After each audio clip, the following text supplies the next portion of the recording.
นะคุณนะ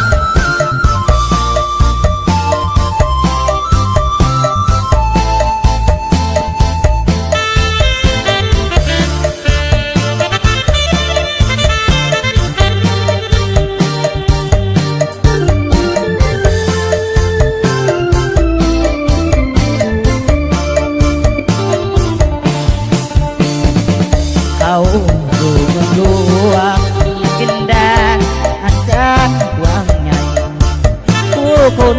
ใบหน้าแจ่มใสแต่ใจเธอนี้ซึมเศร้าความหูก็ตัดอีกสันเป็นลูกทางโตถึงแม้เพียงจากการเบาก็ทนเอาเพื่อชีวิตตนย้อนความยากจนยิ่งได้จากบ้านมาไกลจากถิ่นอาศัยหัวใจสุขที่มองมนทุกเอ่ยชีวิตสร้างมีแต่ความมืดมนมีใครเองสิพอรู้ตนหนุ่มคนจนคนนี้แด่หรือไอ้บ่มาเป็นเสียงซื้อด้วยพรเนาะ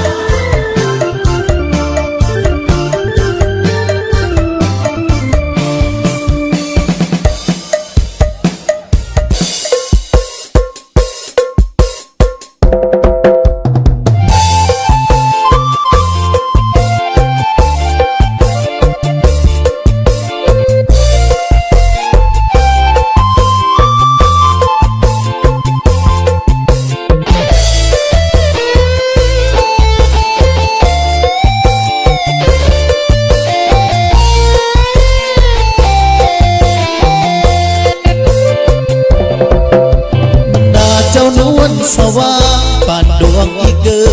น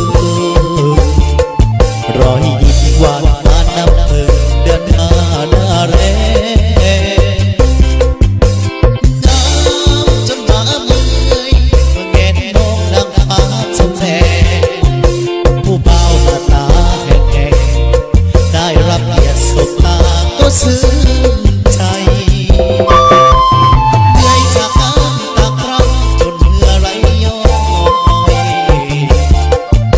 เธอยืนน้ำใสเย็นจอยอิ่มดับกระหายอายมันคนโง่กว่าจะรู้สึกตัวก็สายลงกดชูรสผู้ลายพอปิดตายอยากมาแลสวยอันตรายน่าจะเขียนไว้ที่ปลายหน้าเหมือนจับสลากเขียนทางวัดยาวานิพลายแหลน้ำฟ้าจะพิษกับจบชีวิตย้อนรักเจ้าแห่เจ็บปากคือฟ้าผ่าแรงกะโหลกสีแดงไอ้ขอมอบให้หน้าขาวงามพุทธพองพอปานน้ำตาหัวใจดำปานนิกาเลือดเย็นเหลือลายขอสิได้พอนับตั้งแต่นาทีนี้ไปจะเห็นให้ไผเกือบตาคือกับอายอีกเลย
เป็นผัว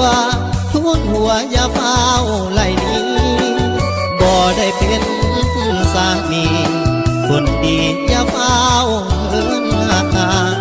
อย่าได้ห่างไกลเกินแม่นหนทางเดินอ้ายบ่คือเก่าอย่าแห่งเดินนำใจของเจ้าเรื่องเก่าๆให้ยังน้อยคิดถึง